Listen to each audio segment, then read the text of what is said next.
Bueno, gracias Señor entonces por este tiempo que vamos a poder compartir tu palabra. Gracias Señor porque tenemos la oportunidad de seguir aprendiendo y de conocerte cada día más.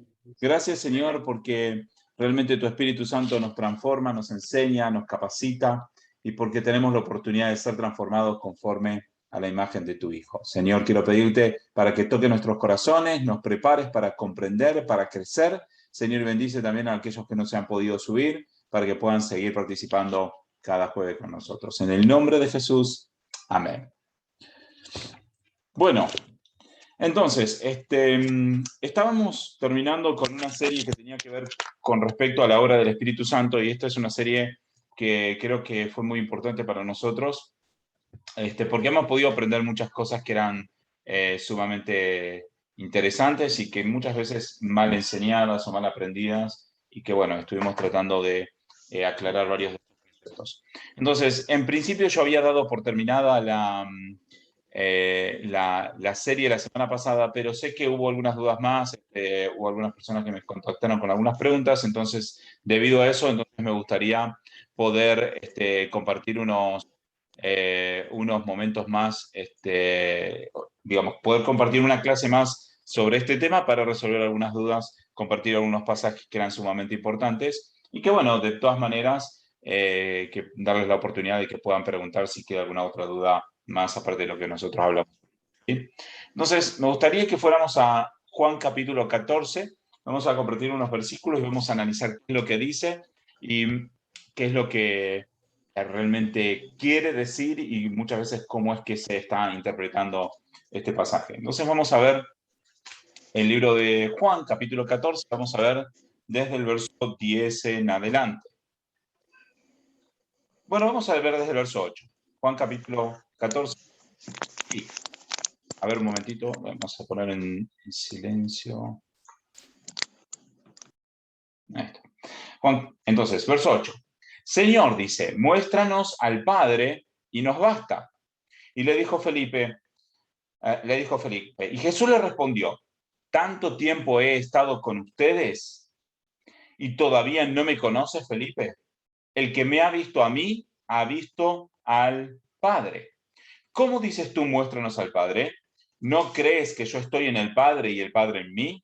Y las palabras que yo les digo, no las hablo por mi propia cuenta, sino que el Padre que mora en mí, ese es el que hace las obras.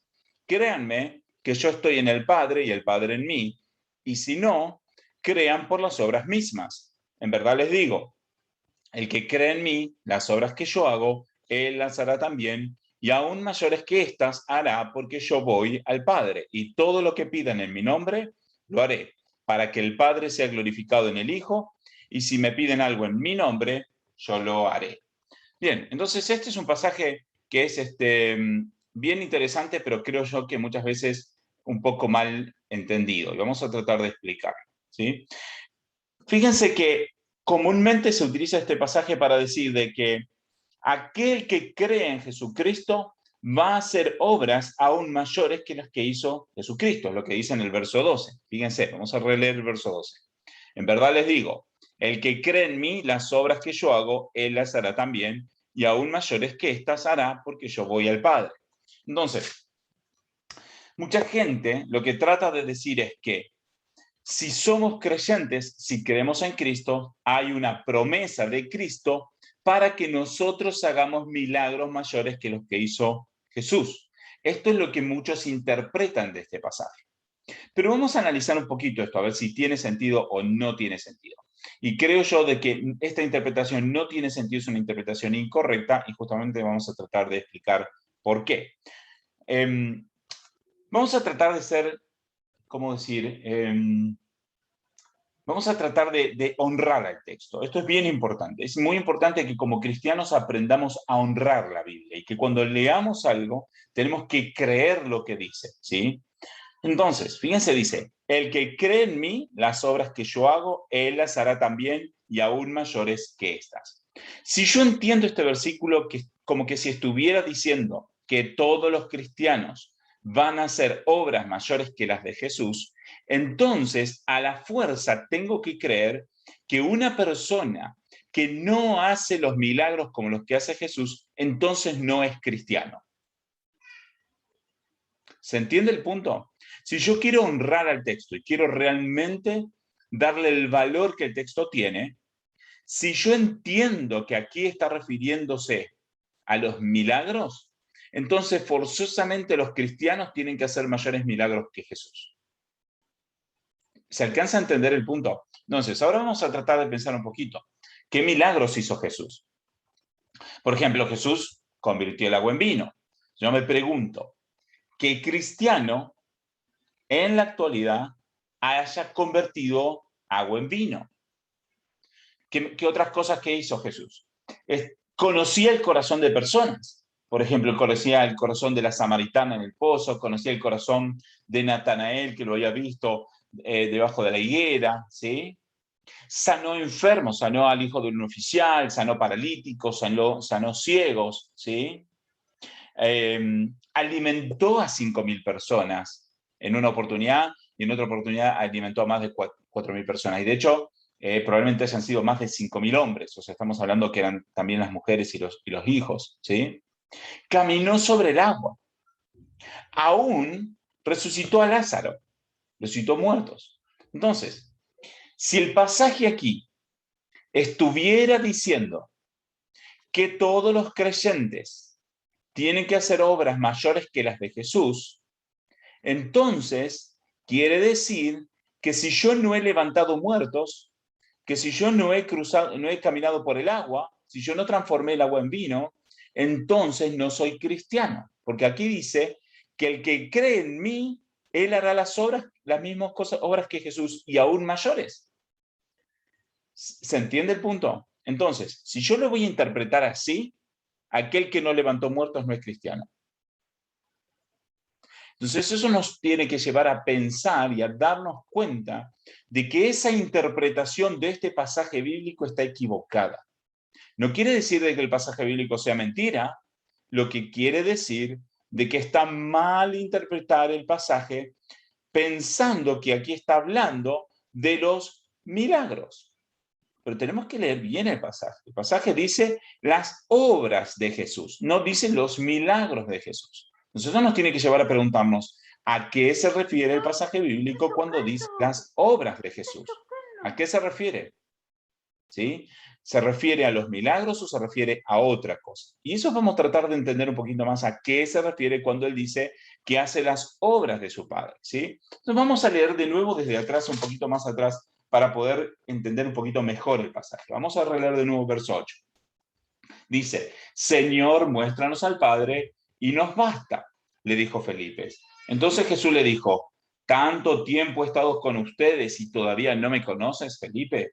Entonces aquí lo que está diciendo Jesús es, de hecho dice, el que me ha visto a mí, ha visto al Padre. Entonces lo que está diciendo Jesús es esto. Él está diciendo, yo soy Dios. El que me ve a mí está viendo también al Padre, porque yo tengo el mismo corazón que el Padre y hago las mismas cosas que el Padre. Y continúa diciendo, ¿cómo dices tú, muéstrame al Padre? Básicamente lo que está diciendo Jesús es, si al verme a mí no crees que yo soy realmente el Hijo de Dios, entonces realmente no estás conociendo a Dios, estás rechazando a Dios. Eso es lo que está diciendo Jesús. Dice, si no crees que yo estoy en el Padre y el Padre en mí, dice, ¿no crees que yo estoy en el Padre y el Padre en mí? Las palabras que yo les digo no las hablo por mi propia cuenta. Entonces está diciendo, yo estoy mostrándoles al Padre. Cuando ustedes me ven a mí, ven directamente a Dios Padre. Entonces dice, las palabras que yo les digo no las hablo por mi propia cuenta, sino que el Padre que mora en mí es el que hace las obras. Entonces Jesús está diciendo, cuando yo les estoy dando una enseñanza, la enseñanza que yo les estoy dando está completamente alineada, está completamente de acuerdo a las enseñanzas de Dios Padre. Cuando yo hablo, lo que yo hablo es lo mismo que habla Dios. Si yo les digo, amen a su prójimo, es lo mismo que Dios dice. Dios dice, amen a su prójimo. Si yo les digo que mejor es dar que recibir, es lo mismo que Dios dice. Entonces Jesús está mostrando su deidad, Él está mostrando quién es Él está mostrando que realmente Él está en tal unidad con Dios Padre que son uno. Entonces ahí está el enfoque del pasaje. El enfoque del pasaje está en resaltar que Jesucristo está completamente alineado con Dios Padre, que Jesucristo está en un mismo corazón, en un mismo sentir, que están completamente de acuerdo, que tienen una misma voluntad, que a Cristo le agrada lo que le agrada a Dios. ¿Se entiende? Que a Cristo no se goza en el pecado, sino que se goza en corazones humillados. Está diciendo que lo mismo que le agrada a Dios Padre, le agrada a Dios Hijo. Está hablando de la unidad de Dios. Está hablando de una unidad que no es simplemente una unidad porque Jesucristo sea esencialmente Dios y que Jesucristo tenga la misma esencia de Dios. Está hablando de una unidad que están de acuerdo en los mismos intereses, en los mismos gustos, en los mismos criterios, en los mismos pensamientos, en las mismas emociones, en lo mismo todo. Está hablando de una unidad que tiene que ver más con la santidad que con su esencia de Dios. Continúa diciendo entonces, o repetimos el último versículo que leímos, el 10. Dice, ¿no crees que yo estoy en el Padre y el Padre en mí? Las palabras que yo les digo no las hablo por mi propia cuenta, sino que el Padre que mora en mí es el que hace las obras. Entonces está diciendo, las palabras que yo les hablo, las hablo porque estoy haciendo las mismas obras que mi Padre.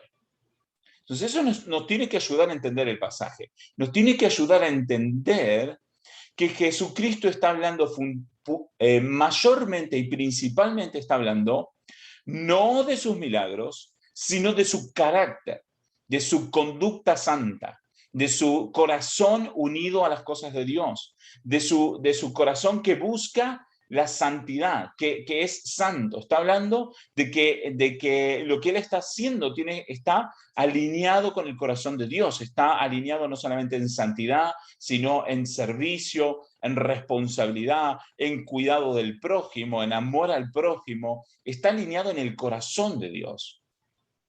Entonces, Jesús hace las obras del Padre porque tiene el mismo corazón que el Padre.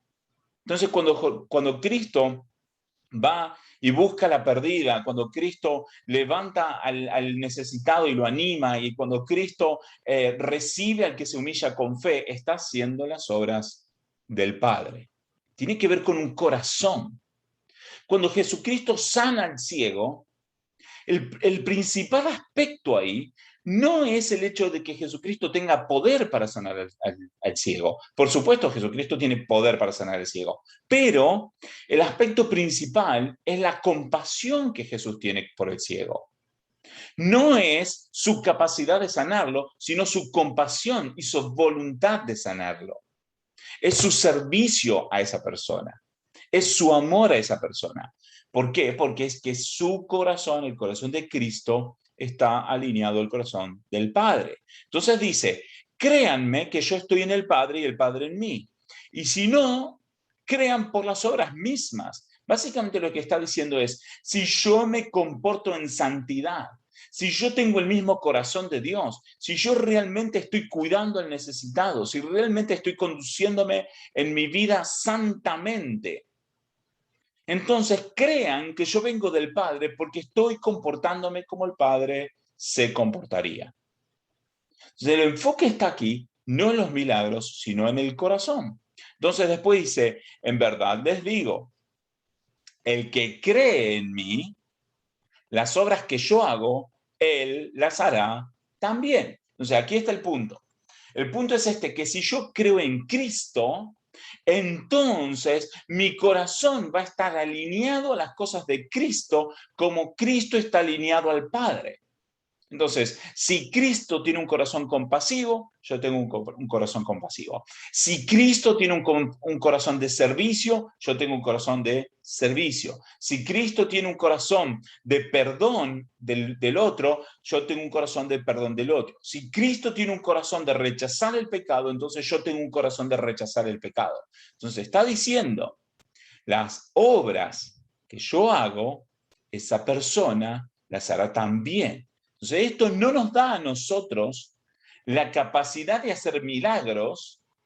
No es una promesa para que nosotros hagamos milagros, es más bien un llamado de atención para que nosotros nos comportemos santamente y agradable a Dios como Cristo se comportó santamente y agradable a Dios. Entonces se está hablando de una responsabilidad nuestra, no de una capacidad nuestra para hacer milagros. No se dice, las cosas que yo hago, Él las hará también.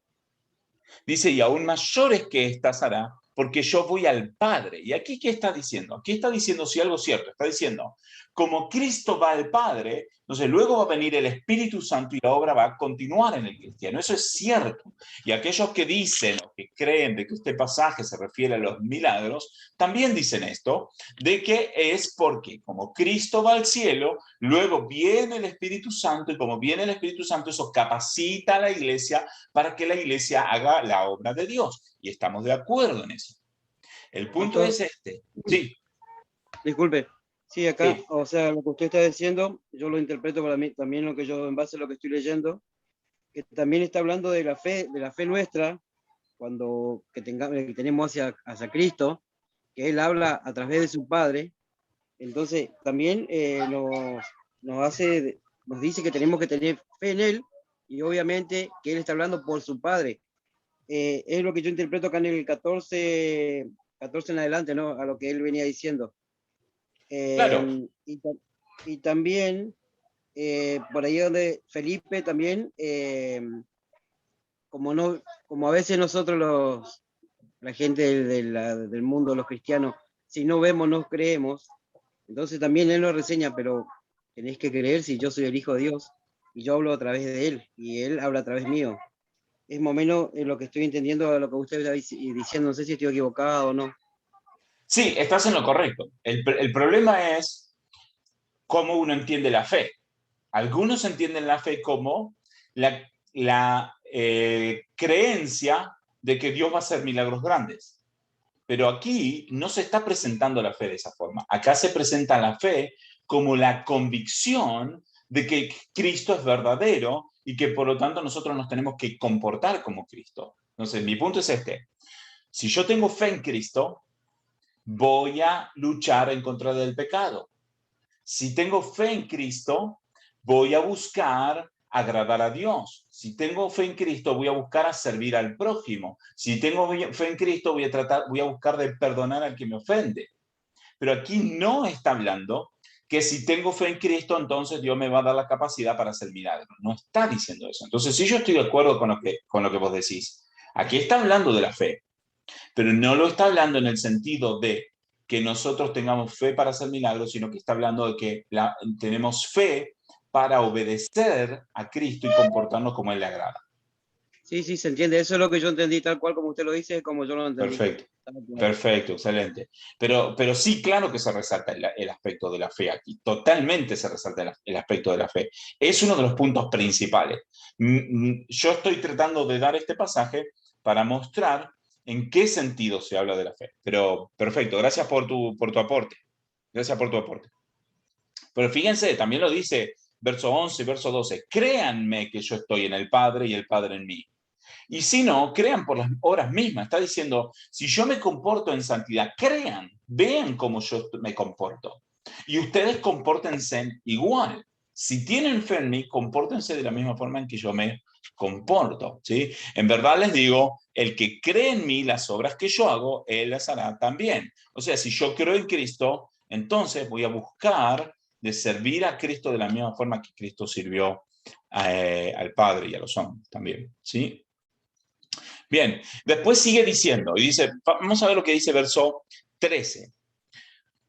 Dice, y todo lo que pidan en mi nombre lo haré, para que el Padre sea glorificado en el Hijo. Y si me piden algo en mi nombre, yo lo haré. Y aquí viene muchas veces la confusión. ¿Por qué? Porque muchos dicen que aquí la fe está hablando de que nosotros le podemos pedir a cualquier cosa a Cristo con tal de que nosotros lo digamos, en nuestra oración digamos en el nombre de Cristo, entonces Cristo va a estar obligado a hacer lo que nosotros pedimos en el nombre de Cristo. Y no es lo que el pasaje está diciendo. Aquí lo que está diciendo es que cuando nosotros nos presentamos delante de Dios y oramos conforme a la voluntad de Cristo, entonces Cristo va, o Dios va a hacer todo lo que nosotros le pedimos, ¿sí? Entonces, el punto es este. Si a Cristo le agrada que yo deje el pecado, por ejemplo, entonces yo voy en oración y pido al Padre que me ayude a dejar el pecado, entonces el Padre me va a ayudar a dejar el pecado, ¿sí? Pero si yo voy a pedir algo, vamos a poner un ejemplo típico, ¿no? Yo voy a pedir de que Dios me dé el auto que yo quiero, ¿sí? Entonces voy y le digo a Dios, Señor, dame el auto que yo quiero, dame el auto que yo quiero, dame el auto que yo quiero, en el nombre de Jesús. Ahora Jesús va a decir, ¿esta persona está pidiendo lo que está pidiendo por capricho o porque realmente busca mi nombre? Entonces, ahí está el punto. Si yo estoy pidiendo lo que estoy pidiendo no para agradar a Cristo, yo no puedo ir delante de Dios y pedirle en el nombre de Cristo algo que a Cristo no le interesa que yo tenga. ¿Se entiende el punto? El punto es de que yo puedo ir delante de Dios a pedirle en el nombre de Cristo si lo que estoy pidiendo agrada a Cristo. Si no, sería algo así como que, a ver, vamos a poner un ejemplo. Imagínense de que usted va a Martín, por ejemplo, y le pide un favor. Y usted va y le dice, te pido esto en el nombre de Gabriel. Ahora, si yo no le dije nada a usted, ¿por qué va usted a pedirle algo a Martín en nombre mío? ¿Se entiende cuál es el punto? Usted está pidiendo algo en nombre mío, algo que yo no le dije que pidiera. Ahora, si yo le digo a usted, por favor, le puedes pedir a Martín tal cosa, entonces vas a Martín a pedirle en el nombre mío, entonces está bien, porque yo te dije que pidieras, o te pedí que pidieras eso. ¿Se entiende el punto? Entonces, cuando nosotros vamos al Padre a pedir lo que agrada a Cristo, entonces Dios va a darnos de acuerdo a lo que Cristo le agrada. Ahora, si yo voy a pedir lo que me agrada a mí, pero desagrada a Cristo, entonces el Padre no lo va a dar. O sea, aquí no nos están dando autorización nuevamente para pedir cualquier clase de milagro, sino aquí lo que nos está diciendo es que si nosotros tenemos un corazón alineado al corazón de Cristo, entonces Cristo va a sostener y va a apoyar lo que nosotros estamos haciendo, porque nos comportamos, porque vivimos, porque tenemos un corazón que busca agradar su nombre. ¿Se entiende la idea? ¿Alguna pregunta, algún comentario más con respecto a este aspecto?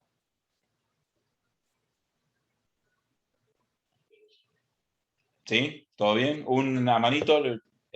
Sí, perfecto. Eso, ahí estamos. La manito me sirve para saber si vamos bien o no. ¿Sí? Ahora vamos a leer otro pasaje que también genera un poquito de confusión. Vamos a leer 1 Corintios capítulo 12.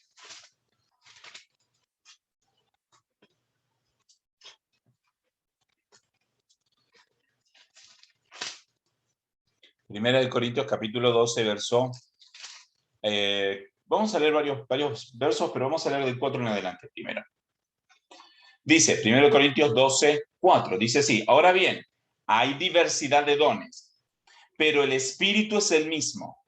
Hay diversidad de ministerios, pero el Señor es el mismo. Y hay diversidad de operaciones, pero es el mismo Dios el que hace todas las cosas en todo.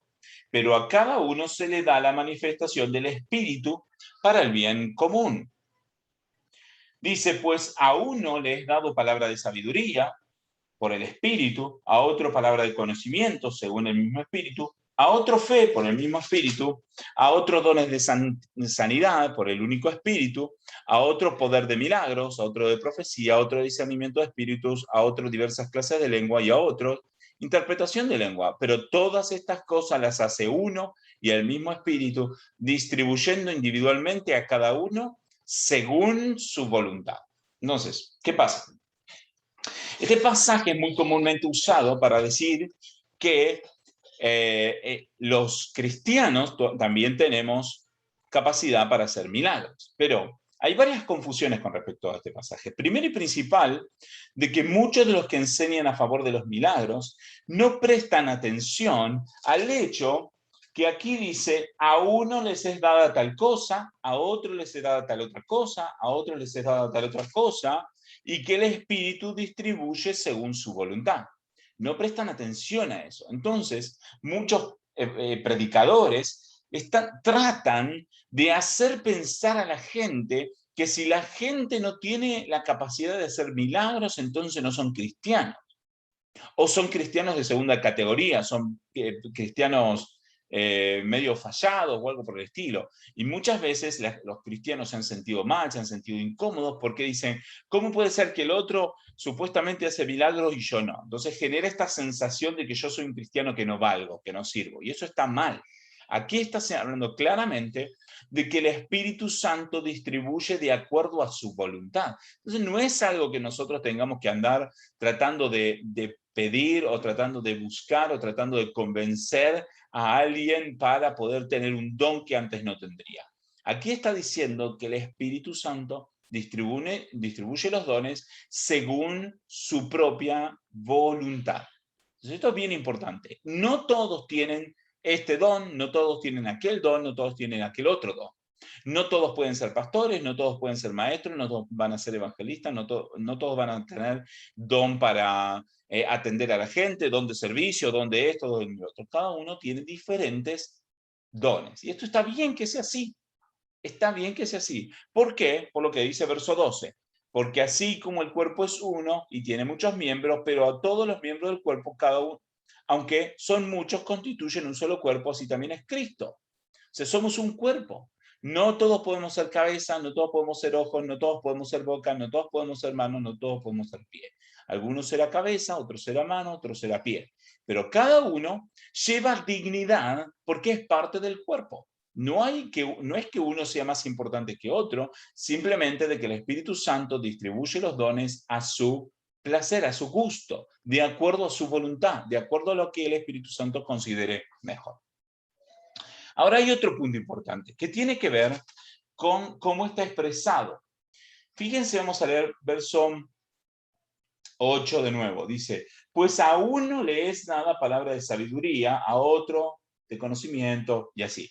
Y utiliza los tiempos verbales en presente. Está diciendo, a uno ahora se les da tal cosa, a otro se les da tal otro don, etc. Está hablando en presente. Entonces, cuando nosotros leemos el pasaje, automáticamente lo que nosotros pensamos es que el presente aplica a nuestra situación actual. Si aquí dice que el Espíritu le da a uno tal don, a otro tal otro don, pensamos automáticamente que el Espíritu Santo le da a gente ahora en este momento. Pero eso está mal pensarlo así. ¿Por qué? Porque Pablo está hablando en un momento determinado, a una iglesia determinada, en una circunstancia determinada. Entonces, cuando Pablo está diciendo, hace 2000 años, que a uno se les da tal don y a otro se les da tal otro don y a otro se les da tal otro don, no está diciendo de que a todos los cristianos desde ahí en adelante en el futuro el Espíritu Santo vaya a comportarse de la misma forma que se comportaba en el momento en que él escribió a los Corintios, en este momento en particular en que él escribió a los Corintios. Lo que Pablo está diciendo es que en ese momento el Espíritu está repartiendo a unos un don, a otros otro don, a otros otro don, a otros otro don. Entonces, de este pasaje, yo no puedo sacar la conclusión de que los cristianos debemos hacer milagros. No puedo sacar esa conclusión. ¿Por qué? Porque aquí Pablo está hablando de una circunstancia puntual, a un grupo puntual, en una fecha puntual. Entonces, para poder decir de que los cristianos en la actualidad podemos hacer milagros, necesito otros argumentos para poderlos justificar. No este pasaje, porque este pasaje habla en presente para esa situación puntual en la iglesia de Corintios. Ahora, yo enseñé la semana pasada, aunque no quiero repetir de lo que enseñé la semana pasada, pero si alguno tiene dudas, le invito a que pueda luego ver el video, cualquier cosa me lo puedan escribir, me envían un mensaje, les puedo mandar el link al video, donde explicamos por qué creemos nosotros de que Dios en la actualidad no da el don de hacer milagros a personas particulares. Lo que creemos es que Dios puede hacer milagros según su voluntad, cuando Él quiere y donde quiere, pero no creemos de que Dios le dé el don a personas particulares para que ellos puedan sanar a personas particulares según su propia voluntad. Sino que creemos que nosotros cuando pedimos en oración, Dios en su voluntad puede escucharnos o no. ¿Sí? Eso es básicamente lo que yo creo. ¿Sí? Entonces, y digo un solo argumento, para, digamos, como para dar un fundamento, ¿sí? Pero más detalle, entonces le invito a ver el video de la semana pasada, a los que no lo vieron. ¿Dónde está la diferencia? La diferencia está en esto.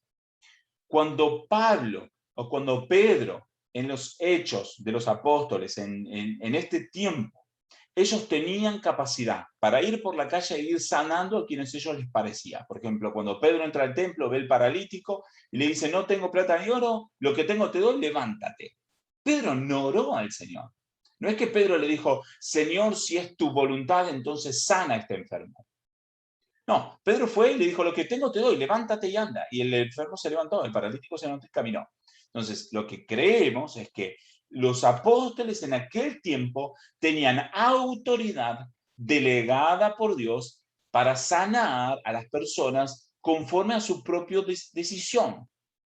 Pero creemos que en este tiempo, en la actualidad, Dios no ha dado ese don a las personas, sino que lo que nosotros nos ha dado es la capacidad para que oremos a Dios Padre y le pidamos, Señor, si es tu voluntad, sana a este enfermo. Entonces, si Dios quiere, lo sana, y si Dios quiere, no lo sana. Entonces, esto lo podemos ver en la práctica. Si vemos una persona, un televangelista o un predicador o lo que sea, y va orando por los enfermos, ¿sí? Entonces, vemos de que uno puede parecer que se sana, ¿sí? ¿Qué pasa con el otro que no se sanó? ¿Se entiende? Entonces, ¿la persona tenía o no tenía el don? Si la persona tuviera el don, todos deberían sanarse, no debería haber excepción. ¿Se entiende el punto? Todos deberían sanarse. Entonces, esa persona tendría la capacidad de entrar a un hospital y levantar a todos los enfermos del hospital si quisiera. ¿Sí? ¿Hay una pregunta? Sí, pastor. Sí. Refiriéndose a lo que usted está hablando ahora, como decíamos la vez pasada, esto lleva a que vos estás orando por un enfermo, pero le estás pidiendo a nuestro Señor Jesucristo que interceda a Él con el para que se sane. Es lo que está diciendo Juan, Juan hace un rato cuando usted está leyendo, que nosotros pedimos la oración y pidiéndole a Jesucristo que interceda con nuestro Señor Dios Padre Todopoderoso para que esas personas se salven. No es porque nosotros tengamos el don de sanar ni nada. Siempre Él intercede Sí, ante su Padre. sí, eso que está diciendo es así. Totalmente de acuerdo. Además de eso, también estoy diciendo que si Dios quiere en su voluntad sanarlo, lo sana. Y si Dios no quiere en su voluntad sanarlo, no lo sana y está bien. Dios no nos prometió de que iba a sanar a todos los enfermos cuando oráramos al Padre, sino que Él sana según su voluntad. ¿Por qué? Porque muchas veces cuando Dios no da la sanación, tiene un plan mejor en mente del que nosotros nos imaginamos. Entonces, eso es importante. Una, Es que si una Dios pregunta sanara a muy... todo... Sí, sí, Ángel, le escucho. Sí, yo entiendo eso, pero sabes que también acá en Corintios, fíjate que los hablaban que hay algunos que tienen don de sanidad, ¿verdad? Entonces, Sí, claro, posiblemente como tú dices que era para aquel tiempo, pero también en el libro de Marco, la palabra también nos enseña que vayan y oremos por los enfermos. Lógicamente que está también la voluntad de Dios, pero yo creo que también está el tema de que cuando yo voy a orar por una persona, lo tengo que hacer con fe de que Dios va a obrar, porque justamente no voy a ser yo quien lo va a sanar, sino va a ser el Señor quien lo va a sanar, ¿verdad? sí, Eh, Depende muchas muy buena veces pregunta. también de la confianza, la fe de la palabra, ¿no? En realidad no es así. Eso está, digamos, no es que depende de la fe de la persona, depende de la voluntad de Dios. Lo de la fe de la persona hay que analizar cada uno de los pasajes puntualmente para estudiarlo. Hay veces de que se sacan conclusiones rápido en base a esos pasajes. La sanidad de la persona es por la voluntad de Dios y no por la fe de la persona. Es Dios el que tiene toda voluntad. Entonces, cuando nosotros vamos, claro que oramos con fe, pero oramos con fe creyendo que tenemos un Dios misericordioso, pero Exacto. también sabiendo que en su misericordia y en su sabiduría puede ser de que en muchos casos Dios considere mejor no sanar a la persona. Porque el punto está aquí. El punto está que si la persona Sí, no se sana, sí. es cierto lo que tú dices, que hay oportunidad de que Dios no va a sanar a la persona. Pero, pero si yo voy a orar por una situación de personas enfermas creyendo de que Dios puede sanarla, y yo llevo la convicción de que Dios lo puede sanar, ¿no es cierto? Entonces, si no fuese así, directamente no oraría por nadie. ¿Por qué no orarías por nadie? No Si oraríamos por crees, la persona, ¿no? ¿por qué no oraríamos? Si nosotros confiamos en que Dios puede sanar, ¿por qué no orarías? Por esa misma razón. Por eso digo yo de que sí podemos orar por las personas y que Dios la puede sanar. ¿No es Claro, cierto? Hay ocasiones que no se sanan, por supuesto. claro. Entonces ahí está la diferencia. ¿Dios puede sanar o debe sanar? ¿Puede sanar si quiere o está obligado a sanar? Dios puede sanar. No debe sanar. Bien, entonces ahí está mi punto. Porque muchos enseñan de que nosotros tenemos que orar con fe de modo de estar completamente convencidos que va a ser la sanidad. Y lo que se está haciendo en ese momento es tratar Claro, de pero, torcer la voluntad de Dios. discúlpame, pero también Sí, está la otra de que si yo voy pidiéndole a Dios, si yo voy a orar por una persona, ¿no? Pidiendo sanidad, por supuesto. Vamos a hablar de sanidad ya que estamos hablando de sanidad. sí, estamos Entonces, hablando de si eso. yo voy a orar por una persona pidiendo sanidad, ¿verdad? Y si yo voy diciendo, bueno, que sea la voluntad de Dios, entonces yo voy a estar como limitando mi oración, ¿no? Bueno, esa es la confusión. Entonces No hay yo ni... creo de que si yo voy a orar por una persona, yo voy a orar con convicción de que Dios la puede sanar, de que Dios la va a sanar. Bien, eso que usted dijo, no hay un argumento bíblico para decir eso. O sea, lo que usted Pero si dijo, voy ahí está dudando, la yo clave. creo que ahí... Pero mi punto es este. A ver, mi punto es este. Lo que usted está diciendo está excelente, ¿sí? Está bien, bien, ¿cómo decir? Es lo que todo el mundo cree. Y es lo que la gente al no detenerse realmente a estudiar lo que la Biblia dice, es donde se cae muchas veces confusión. Mi punto es este, primero y principal. ¿Quién es el Rey y Señor de todas las cosas? ¿Es Dios o nosotros? Dios. Número dos es, ¿qué es Sí, lo que señor. nos prometió Dios? Lo segundo es, ¿qué es lo que nos prometió Dios? Entonces, ahí mi punto es este. Muchos creen de que Dios nos prometió sanidad completa a todos los creyentes en la actualidad. Entonces, nosotros tenemos que orar con tal convicción de modo que Dios tenga que sanar sí o sí. Y eso es un error. Dios no nos prometió sanidad física en esta tierra antes de la venida de Cristo. Lo que Dios sí nos prometió es que cuando Cristo regrese, nuestros cuerpos van a ser glorificados y ya no habrá más ninguna enfermedad. Para este tiempo, Dios no nos prometió nunca sanidad absoluta.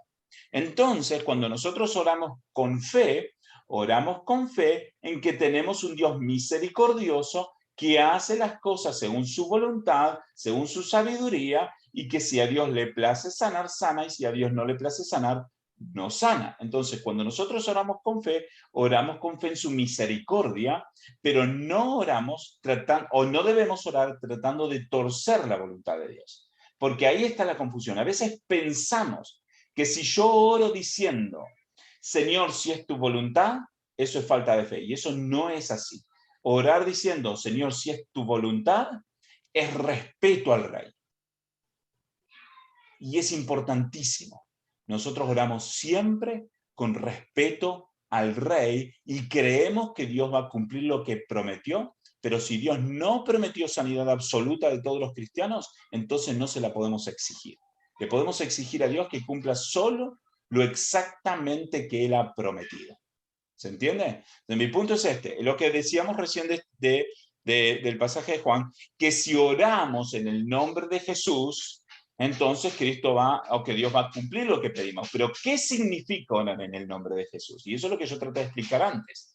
La gente piensa que orar en el nombre de Jesús es pedirle a Dios cualquier cosa que yo quiera y agregar al final de la frase en el nombre de Jesús. Pero eso no es orar en el nombre de Jesús. Orar en el nombre de Jesús es orar conforme a la voluntad de Jesús. Y la voluntad de Jesús es que Él sana a quien quiera cuando Él quiera, según su voluntad. Entonces, si yo oro con fe, pidiendo que si es la voluntad de Dios, Dios sane, es una oración agradable a Dios, porque Dios no nos prometió jamás que sanaría a todos los enfermos en esta tierra en este momento. Y lamentablemente, esa es una de las grandes confusiones de la mayoría de los cristianos que piensan que fe es tratar de torcer la voluntad de Dios. Ahora, me gustaría analizar el pasaje que usted dijo de Marcos. Me gustaría, si me puede recordar qué pasaje de Marcos se refiere, como para poder ver el contexto de lo que está diciendo. Marcos 16. 16, 18. Bueno, Marcos 16. Ahí tenemos un problema serio, que no es un tema que él se lo dijo, por supuesto. Por supuesto que en ese entonces se lo dijo a los discípulos. Bueno, vamos a ver ahí un poquito. Vamos a ver un poquito, porque acá hay un problema serio, ¿sí? Que a veces tenemos, ¿cómo decir? A veces es complicado hablar de este tema porque a veces genera un poco de temor en los cristianos, ¿sí? Pero yo no quiero transmitirles temor, pero quiero sí explicar una cosa. Del pasaje de Marcos 16, capítulo 16, verso 9 en adelante, del 9 en adelante, hay serias dudas de que sea un pasaje que estuviera en los escritos originales de Marcos. Según los estudios actuales, hay muchísimas probabilidades de que este pasaje fuera añadido después y que no sea bíblico original. Hay solamente, según lo que yo recuerdo, 2 pasajes largos que tienen este caso. Es el pasaje de Marcos 16, del 9 en adelante, y el pasaje de Juan capítulo, creo que 6, cuando habla de la mujer a la que iban a apedrear, ¿sí? Esos son 2 pasajes dudosos. El pasaje de Marcos 16, del 9 en adelante, probablemente no es un pasaje bíblico verdaderamente que estuviera en los originales. Y hay muchísimo debate en la actualidad. Entonces, en ese sentido, no podemos tomar del pasaje de Marcos 16 y sacar una doctrina, porque es un pasaje que probablemente no sea del original bíblico. Entonces, no es para que nosotros tengamos miedo o temor con respecto a la veracidad de la Biblia. La Biblia es verdadera, pero lo que es verdadero es solamente lo inspirado por Dios a través de los apóstoles y los escritos originales. No es que nuestra Reina Valera, yo uso la Biblia de las Américas, por ejemplo, pero no es que la Reina Valera o la Biblia de las Américas o la NBI o esta Biblia sean la inspirada. La inspirada es el texto original. Y el texto original probablemente no tenga este pasaje de Marcos. De todas maneras, es importante notar que hay un punto más aquí. Fíjense verso 14, capítulo 16, verso 14. Después Jesús se apareció a los 11 discípulos. Dice, Jesús se apareció a los 11 discípulos. Cuando cuando estaban sentados a la mesa, y los reprendió por su incredulidad y dureza de corazón, porque no habían creído lo que habían visto, no habían creído a los que lo habían visto resucitado. Entonces Jesús está reprendiendo ¿a quién? A los 11. ¿Sí? No está reprendiendo a todos los cristianos, está reprendiendo a los 11. Entonces después continúa diciendo, vayan por todo el mundo y prediquen el evangelio a toda criatura, el que cree y sea bautizado será salvo y el que no crea será condenado. Y estas señales acompañarán a los que han creído en mi nombre, echarán demonios. Ahora el punto es que aquí está hablando puntualmente a los 11 que eran incrédulos. Entonces se está hablando fundamentalmente de los apóstoles, no de todos los creyentes. Entonces este pasaje no se puede utilizar para pensar de que todos los creyentes en el mundo tengamos la capacidad de orar y hacer todas las señales de acuerdo a nuestra propia voluntad. Porque primero y principal, probablemente esté refiriéndose a los 11, y segundo, porque este pasaje probablemente ni siquiera sea bíblico del original. Es un pasaje dudoso. Entonces, mi punto es si este pasaje es cierto, entonces aquel que se toma un veneno mortífero debería mantenerse vivo. Y yo no me animaría a preguntarle ¿qué cristiano se animaría a tomar un veneno mortífero? ¿Entiende? Pastor, Sí, pastor, No, yo- disculpe, mire, con sí, lo que Javier, te usted escucho. está diciendo, con lo que usted me está diciendo que, o sea, el Evangelio de San Marcos del 9 en adelante, todo lo que está puesto acá no es bíblico, o sea, lo que yo pude entender. Capítulo 16. Capítulo Perdón, 16, 16. sí, 16 en adelante. Sí. Yo No, he desde el leído otras verso Biblias, 9. Perdón. desde el 9, sí, sí, Capítulo sí, 16, 9, 16, verso 9, verso en 9. adelante. Sí. Yo lo Digo que es he leído, dudoso. he leído otras Biblias, no, yo tengo una Reina Valera que estudio Sí. bíblico, he leído otras Biblias también y son todos similares, o sea, como que todo está escrito, a lo mejor cambia algunas palabras, pero todos me dicen lo mismo. A lo que yo tengo entendido, o sea, me parece como que esto es, si es dudoso, ¿cómo se puede comprobar o cómo puede estar todavía en la palabra de Dios? Porque lo que tenemos nosotros es la palabra de Dios. Bueno, Es algo que, de nuevo, la palabra de Dios son los escritos originales en griego y en hebreo. o sea, o sea que lo que está En griego y traducido, hebreo. lo que se transcribió, lo que se pasó al castellano, que tenemos nosotros, está mal interpretado o puede decir otra cosa en ese idioma. Puede contener errores de traducción, puede contener errores de ese tipo así. En gran porcentaje en español nosotros podemos confiar en lo que dice. Y en las dudas que tengamos podemos preguntar, pero por eso, por ejemplo, es bueno poder comparar versiones. Muchos pastores hacen eso. Entonces tienen, por ejemplo, la Reina Valera, tienen la Biblia de las Américas, la Nueva Versión Internacional, la Biblia de Jerusalén y comparan. ¿Por qué? Porque en la comparación uno puede aprender mejor lo que el texto original dice. Muchos pastores estudian los idiomas originales, el griego y el hebreo, y hay muchísimas herramientas en Internet para buscar qué es lo que decían los manuscritos originales, y al estudiar el griego y el hebreo se puede interpretar exactamente lo que el original decía. Entonces, lo que quiero decir es esto. Número uno, podemos confiar en gran porcentaje en nuestras Biblias, las que tenemos en nuestras manos.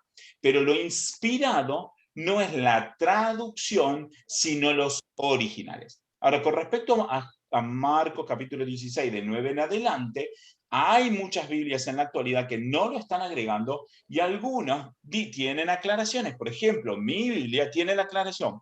Capítulo 16, verso 9 dice, algunos de los manuscritos más antiguos no incluyen del verso 9 al 20. Otros dicen, acá dice, algunos manuscritos posteriores y algunas versiones antiguas contienen este párrafo generalmente después del verso 8. Algunos lo tienen al final del capítulo. Entonces hay diferentes versiones en el original. Entonces este pasaje es dudoso. ¿Se entiende? Entonces, no le estoy diciendo para que ustedes pierdan su confianza en la Biblia. No.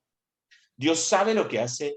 Y en la actualidad, en el mundo actual que tenemos, hay muchísimas herramientas para que personas que profundizan en la palabra de Dios puedan conocer la verdad de las cosas. Está al alcance de la mano. Las herramientas están disponibles para profundizar. Ahora, mi punto es este.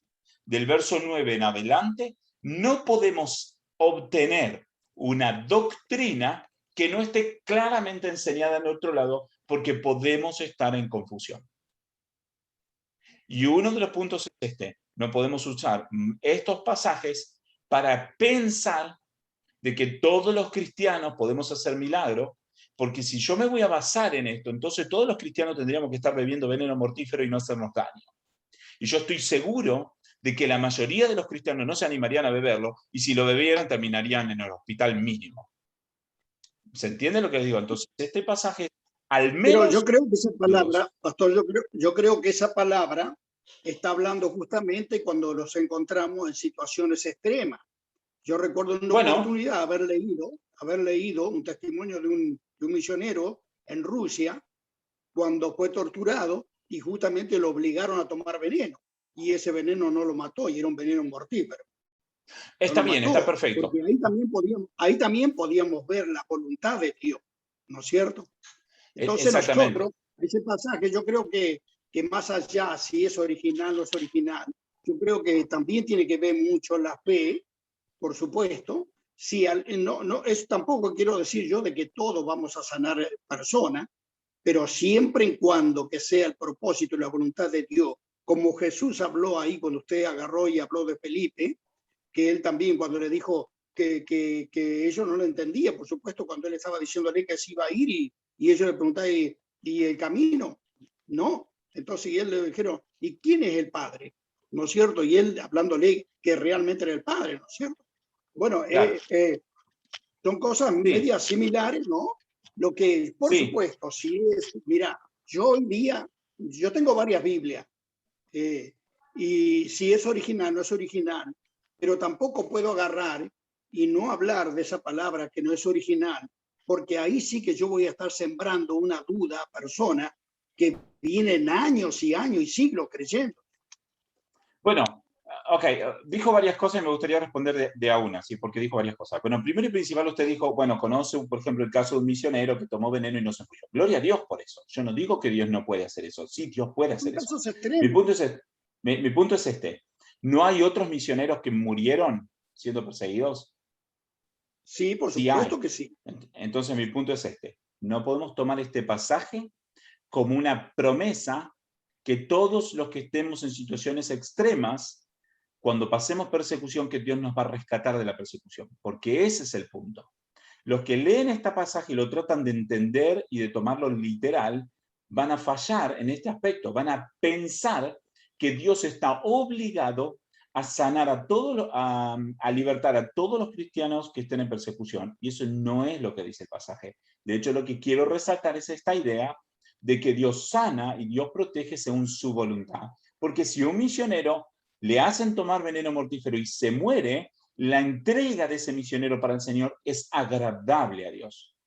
Es Sin agradable a duda, Dios. Exactamente. sin duda. Entonces, eso es lo que yo estoy tratando de recalcar. Estoy tratando de recalcar de que Dios no nos ha prometido sanidad absoluta. Lo que Dios nos ha prometido, que nosotros podemos confiar en que Dios hace las cosas según su voluntad y nosotros tenemos que orar para agradar a su voluntad. Ahora, dijo otro aspecto más que tiene que ver con esta idea de, ¿qué pasa? Yo le puedo decir a una persona que este pasaje no es inspirado. Entonces yo me preguntaría esto. Si no es inspirado, vamos a suponer de que no es inspirado. ¿Yo puedo enseñarle a la persona que esto es palabra de Dios cuando no lo es? No. Si está en la Biblia, yo no me atrevería a decir Bueno, ese no es el lo punto. es. Está en la Biblia, Claro, en está ese en su caso, Biblia en español. claro, en Claro, ese entonces está caso, bien. he leído la Biblia NBI, por supuesto que también, viste, tiene que por ahí no están todas las palabras que están en la Reina Valera 1960, ¿viste? Pero Claro. en este caso yo creo que si no es un original, mira, yo creo que con todos los maestros y gente que está imprimiendo Biblia, yo creo que ya eso ya le hubiesen hecho un análisis y no estaría en la Biblia. Por eso yo le estoy diciendo. Por eso yo le estoy diciendo. El análisis se está haciendo. Hay muchos estudios en este aspecto. Y la gran mayoría de los eruditos en la actualidad coinciden Correcto. en que este pasaje no es bíblico. Hay algunos eruditos que todavía creen que sí es bíblico. Entonces, por eso yo les estoy diciendo. Ahora, Sí, ¿por sí, qué sin se los digo? duda. Claro. Pero entonces, está bien, usted va a creer mi palabra, o me tiene que creer mi palabra, pero yo le invito a que si alguno quiere estudiar más sobre el tema, o quiere que hablemos más sobre el tema, podemos hablar más sobre el tema, y puedo traerle más explicación sobre cómo se escribió, cómo se llegó a la traducción de la Reina Valera, cómo se llegó a la traducción de la Biblia de las Américas, cuáles son las traducciones que hay disponibles, cuáles son los manuscritos que hay disponibles. Podemos hablar de todo ese tema y son temas súper interesantes, ¿sí? Y entonces podemos profundizar. Pero entonces ahora yo le quiero transmitir esta idea. Si Dios dijo algo, vamos a hablar de lo que Dios dijo realmente. Si Dios dijo algo y yo no lo enseño, estoy en pecado, porque Dios sí lo dijo. Pero si Dios no dijo algo y yo lo enseño como si Dios lo hubiera dicho, estoy en pecado porque estoy poniendo en boca de Dios palabras que Dios no dijo. Entonces es peligroso tanto no enseñar algo bíblico como enseñar algo que no es bíblico. Las dos cosas son peligrosas. Entonces, ahora mi punto es este. Si usted le va a enseñar a alguien, en mi caso a ustedes, ¿sí? Yo en mi caso a ustedes, yo les voy a enseñar que esto es bíblico o no. Yo les tengo que decir lo que yo creo. Lo que yo creo es que este pasaje es al menos dudoso. Si yo les digo que creo que este pasaje es bíblico, les estoy mintiendo, Entonces yo tengo que ser claro y tengo que ser honesto con ustedes. Este pasaje es al menos dudoso. Entonces yo no puedo tratar de enseñarles a ustedes que este pasaje es bíblico porque no estoy seguro. Entonces lo que les digo es si alguien va a sacar una doctrina de este pasaje, tiene que hacerlo con cuidado porque quizás este pasaje no es bíblico. Ahora, yo entiendo, hay una realidad en Argentina y hay una realidad en Sudamérica. La realidad, ¿cuál es? Es que, número uno, estamos atrasados en muchas cosas, y número dos, no tenemos muchas veces nuestras Biblias realmente con todas las cosas correctas. Y yo les quiero mostrar, no sé si se va a alcanzar a ver, pero vamos a hacer el intento. Bueno, vamos a hacer el intento de ponerlo lo más visible posible. Vamos a ver, ahí, vamos a tratar de ver lo más visible posible.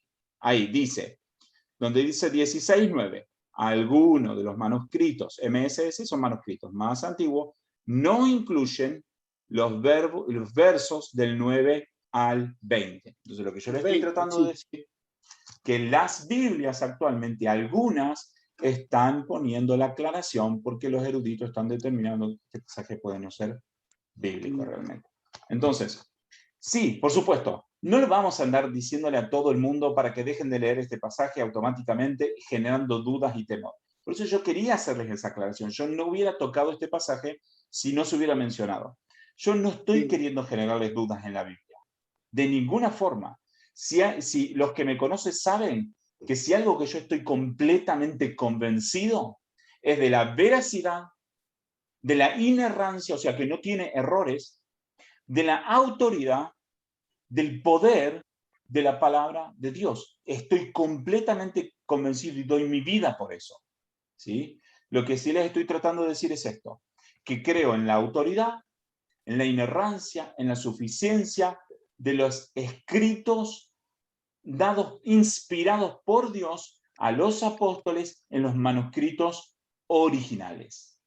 No en el trabajo del traductor que escribió Reina Valera, no en el trabajo del que compiló mi Biblia en español, sino en la inspiración dada por el Espíritu Santo a los apóstoles en el momento de escribir la palabra. ¿Se entiende? No.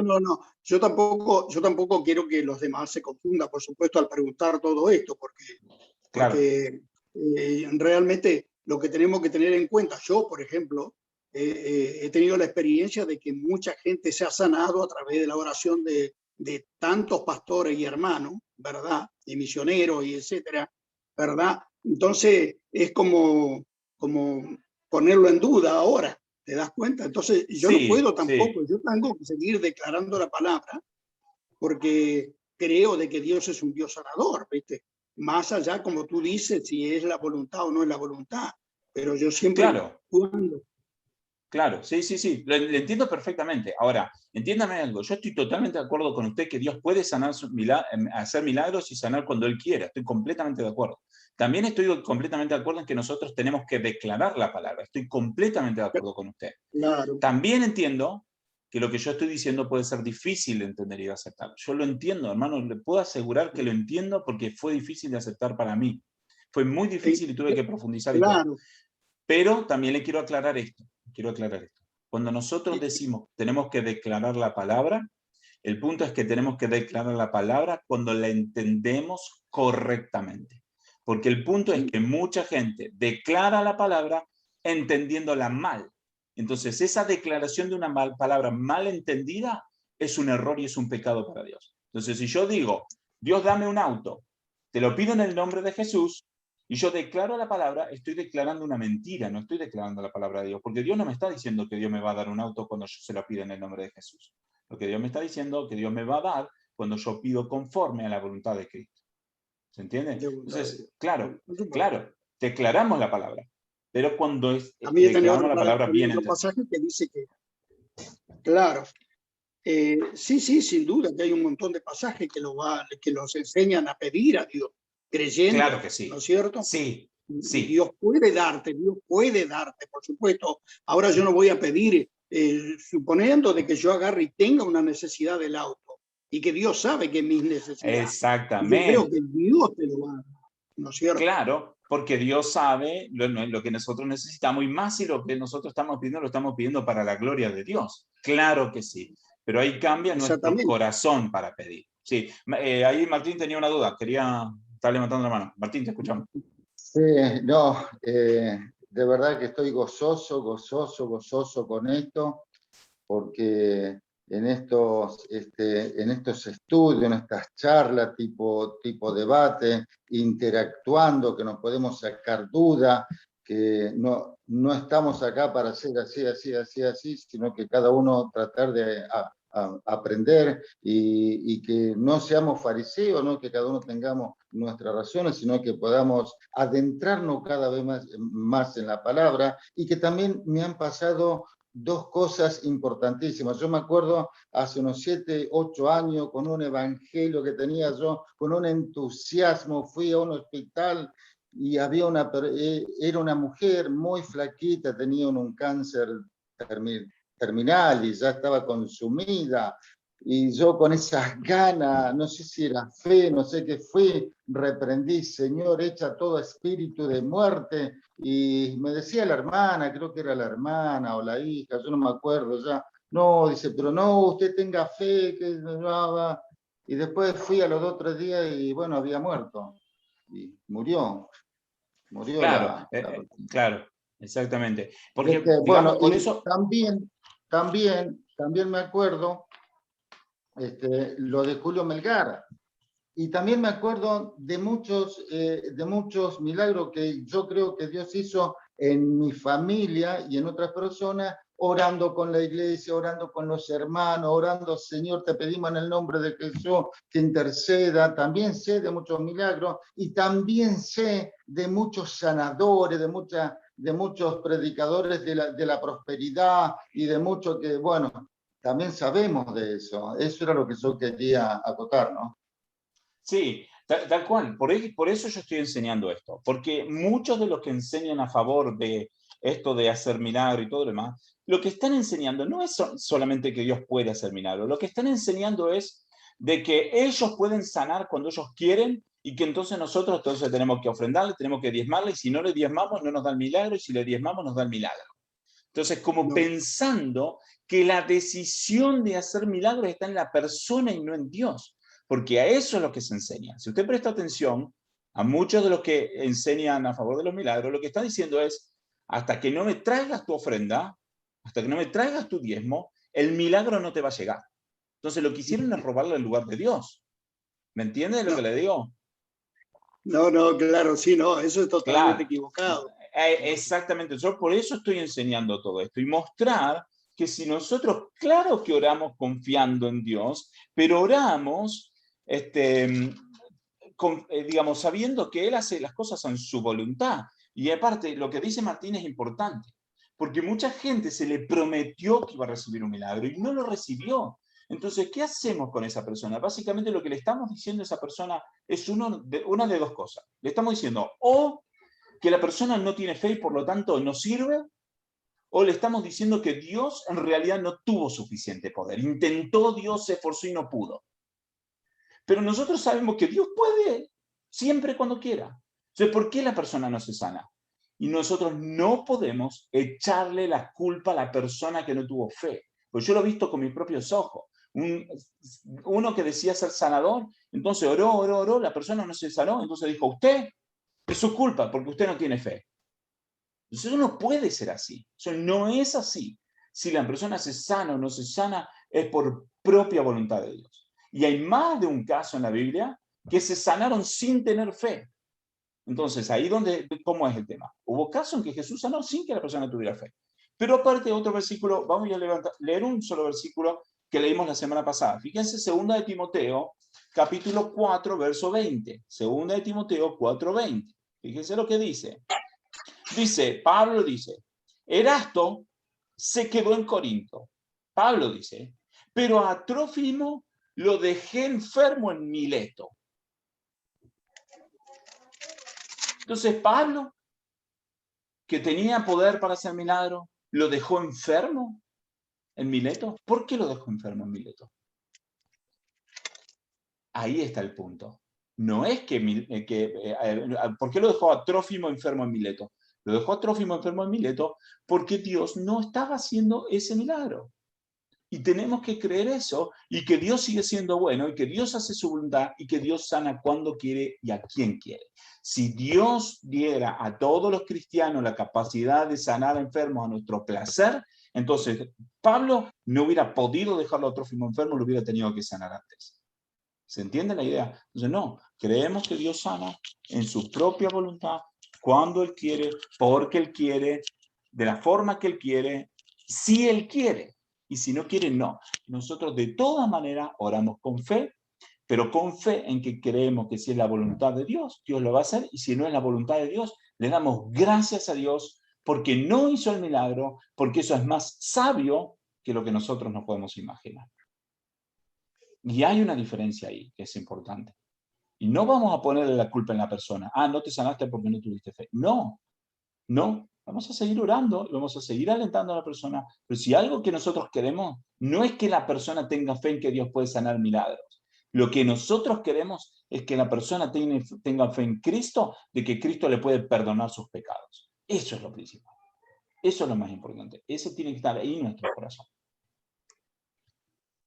Bien, de Primera de Corintios quería hacer una aclaración más de una parte, de un aspecto del pasaje que era súper importante que no alcancé a terminar de mostrar. En 1 Corintios 12, ¿sí? Que hablábamos de este pasaje, 1 Corintios 12, fíjense, quiero mostrarles un par de cosas para que usted entienda todavía. Usted me refiero a todos, no a nadie en particular, ¿sí? Fíjense, entonces hablábamos de que, verso 8, 12:8 dice, a uno les dio palabra de sabiduría, a otro palabra de conocimiento, a otro palabra de fe, etcétera, etcétera. Pero, ¿en qué situación estaban los hermanos de Corintios? Y me gustaría repasar algunos pasajes de 1 Corintios.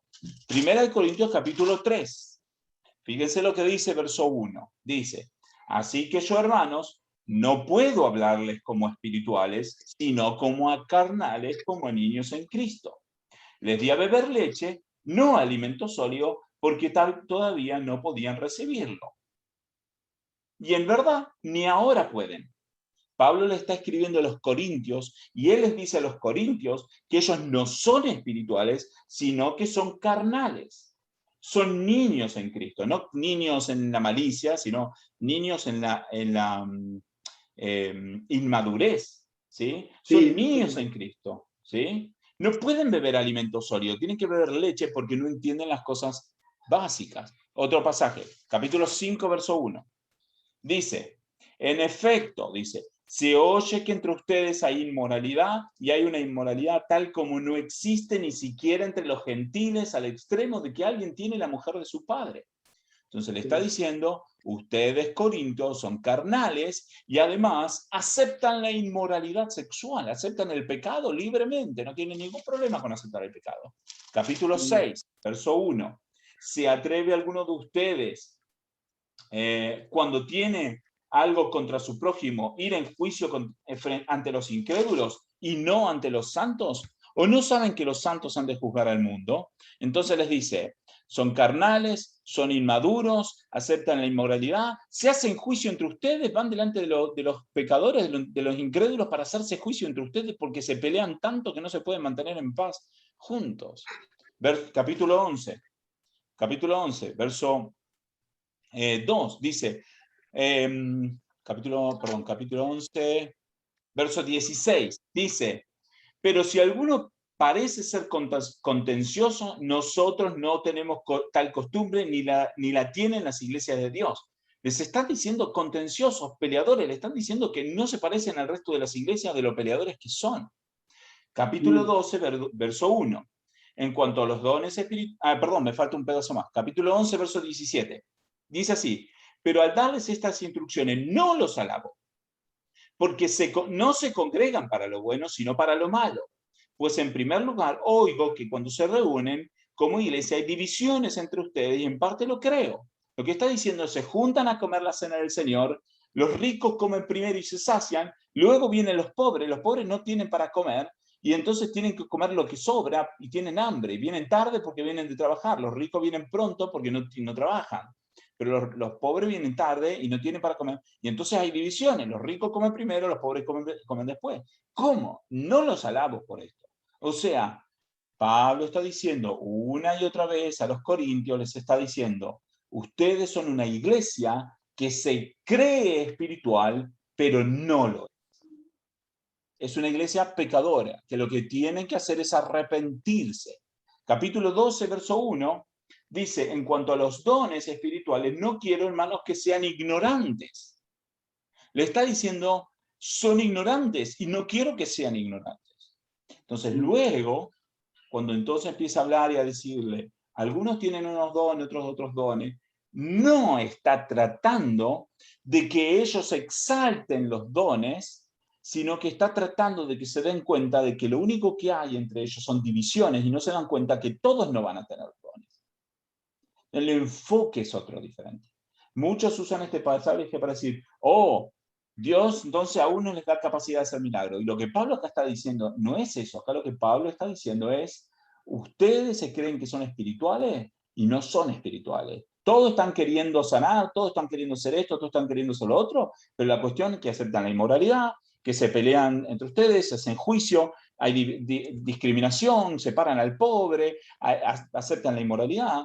Entonces, lo que está tratando de decir es capítulo 13. A mí no me importa todo lo demás lo que le está diciendo Pablo. Lo que a mí me importa es el amor. Si yo hablara en lenguas humanas y angelicales, pero no tengo amor, no sirvo para nada como cristiano. ¿Sí? Entonces, ahí está el tema. Si yo voy a tratar de orar por alguien y decirle, cree en Cristo y Dios te va a sanar, y no se sanó, entonces voy a decir, es por tu incredulidad, no estoy teniendo el amor que Dios nos manda que nosotros tengamos. No podemos poner a la persona como culpable de la sanidad que no obtuvo. ¿Por qué? Porque Dios sana según su propia voluntad. Entonces, ¿nosotros cómo vamos delante de Dios? Vamos delante de Dios como un padre, como un amigo, pero también como un rey. Imagínese esta imagen. Imagínese esta imagen. Piénselo un poco para que usted me entienda. Imagínese un templo, no un templo, una sala real, en donde está el rey sentado, ¿sí? Lo vemos en las películas, a veces son esas salas largas, ¿no? Y que están todos los, la nobleza ahí, digamos, reunida, que esto y que lo otro. Pero imagínese una sala del trono gigante, gigante, gigante, y que usted entra ahí y usted ve un trono gigante, en el fondo un trono tan, pero tan grande que a usted apenas ve el borde del trono. Y en ese trono sentado uno que tiene tal gloria y que tiene tal poder, que su poder y su gloria inunda todo y que usted ni siquiera le alcanza a ver. Y entonces en esa situación, usted se postra y reconoce la gloria de ese Dios que está sentado ahí, y postrado delante de ese Dios, usted reconoce que ese Dios es su Padre y su amigo. Entonces, delante de ese Dios, nosotros imploramos el favor de Dios por la sanidad del enfermo y lo pedimos con humildad, porque el Dios que tenemos es grande, es poderoso, es creador de todo el universo, pero es Rey y Señor de todas las cosas. Entonces, claro que nosotros vamos a decir, Señor, si es tu voluntad, sana a esta persona, pero oramos con fe, porque sabemos de que tenés el poder para sanar. Y si no querés sanar, confiamos en que tu voluntad es mejor que la nuestra. Oramos con fe, pero con respeto también. Oramos con amor, con cercanía, sabiendo que nos escucha, pero con respeto, porque Él es el único Dios que puede sanar, pero sana de acuerdo a su voluntad. Entonces, eso es lo que yo estoy tratando de transmitir. No hay ningún problema en pedir que las cosas se hagan según su voluntad. Al contrario, hay respeto ahí, hay honra en Dios que hace el poder. Y si nosotros pedimos así, si es tu voluntad, con más razón Dios nos va a escuchar. Porque no estoy tratando de torcerle la voluntad al Dios creador de los cielos y de la tierra. Estoy pidiendo con humildad. Entonces, bien, bueno, eso es un poco lo que les quería compartir. Y si quiero aclarar de nuevo 2 o 3 cosas. Número 1, yo sé que esto a veces es difícil de entender. Y por eso lo enseño, porque muchas veces se nos ha enseñado mal. Yo lo he escuchado, me lo han enseñado mal 1000 veces y yo lo he enseñado mal 1000 veces. Hasta que un día aprendí, me di cuenta y me tuve que arrepentir del corazón que yo tenía, ¿sí? Yo se los enseño, se los digo con toda humildad, no tratando de forzar la opinión de cada uno de ustedes, sino de tratarle de transmitir lo que realmente la Biblia dice, porque amo la palabra de Dios, amo al Dios de la palabra y realmente busco que el Dios de la palabra sea honrado. Ahora, yo no pretendo que usted acepte lo que yo digo porque yo lo digo, pero por lo menos pretendo que usted tenga esa oportunidad en su corazón de buscar al Espíritu Santo y buscar en la palabra de Dios para que usted chequee lo que yo diga, a ver si realmente lo que yo digo es como yo digo o no, pero que por lo menos busquen la palabra de Dios para realmente tener una confirmación, ¿sí? Yo no pretendo que usted crea por lo que yo digo, pero también sí pretendo que usted sepa de que mi corazón no es tratar de restarle poder a Dios o restarle honra a Dios, sino por el contrario, mi intención es exaltar a Dios y levantar el nombre de Dios, no tirarlo por debajo, levantar el nombre de Dios y hacer su voluntad. Y lo otro que sí les quiero volver a aclarar es esto. Yo no espero que usted pierda temor en la Biblia, o tenga temor en la Biblia, que sienta que la Biblia es, que puede tener errores, ¿sí? Yo no estoy tratando de decirles eso. Las traducciones pueden tener errores, pero las traducciones que nosotros tenemos son de una altísima calidad. Hay cosas que se podrían mejorar, seguro, pero son de alta calidad. En gran medida nosotros podemos confiar en las traducciones. Y cuánto mejores si tenemos muchas traducciones para comparar cómo tradujo uno, cómo tradujo otro, qué quiso expresar uno, qué quiso expresar el otro, por eso nos va a ayudar a tener más profundidad. Podemos confiar en nuestra palabra, en la Biblia que nosotros tenemos en nuestras manos. Hay al menos dos pasajes que son, perdón, hay dos pasajes largos que son dudosos. Uno es el de Marcos, capítulo 16, verso 9 en adelante, que sí les recomiendo que tengan cuidado al menos, ¿sí? Y hay otro pasaje que está en Juan, que es el pasaje de la mujer a la que iban a apedrear y que Jesús dice, el que tira la primera piedra, o sea, si alguno está libre de pecado, tira la primera piedra. No creemos que es un mal pasaje, lo que digo que los eruditos están dudando de que haya sido parte de los escritos originales. Probablemente haya sido una historia cierta, que no la escribió Juan cuando Juan escribió el Evangelio, sino que haya sido agregada después de algún otro testigo de esa situación. Entonces son solamente dos pasajes que simplemente da para estudiarlos más profundamente. Eso es lo que estoy diciendo. Simplemente eso, no es para que tengan temor en la Biblia, al contrario, pueden confiar en la Biblia, ¿sí? Solamente les animo a que tengan cuidado con esos dos pasajes y si algún día les interesa más, podemos estudiar más y podemos hablar más sobre las diferentes traducciones, sobre los manuscritos, sobre por qué dudamos de estos manuscritos, por qué no, y todo este tipo de cosas que puede ser totalmente muy interesante para estudiar. ¿Amén? ¿Alguna pregunta más? ¿Algún comentario? Siéntanse libres para compartir.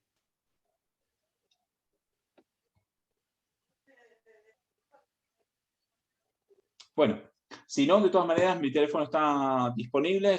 Bueno, creo que el único que no tiene mi teléfono es Ángel, pero Martín, lo que te voy a pedir si después le quieres compartir mi teléfono a Ángel para que también pueda escribir y si tiene más dudas, comentarios, que se sientan libres de escribirme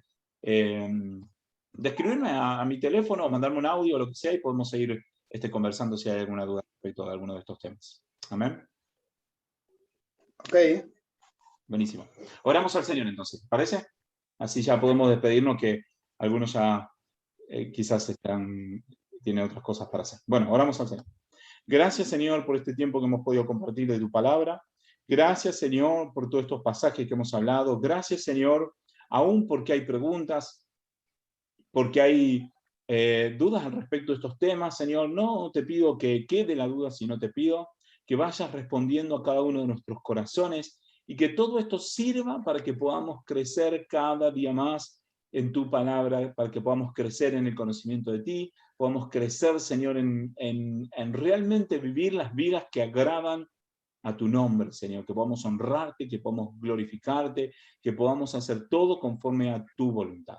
Señor, creemos que tú eres el Dios poderoso, que escucha nuestras oraciones y que tiene todo, absolutamente todo, bajo su control. Señor, te damos toda la gloria y toda la honra. Te pido que bendigas a cada uno de mis hermanos que están presentes, Señor, en esta reunión virtual. Bendice a aquellos que no están presentes también para que puedan seguir creciendo en tu palabra. Señor, confiamos en ti, ponemos todo en tus manos. Señor, también te pido que les des descanso, Señor, en esta noche y que los acompañes en el tiempo. En el nombre de Jesucristo nuestro Señor. Amén. Amén. Bendiciones.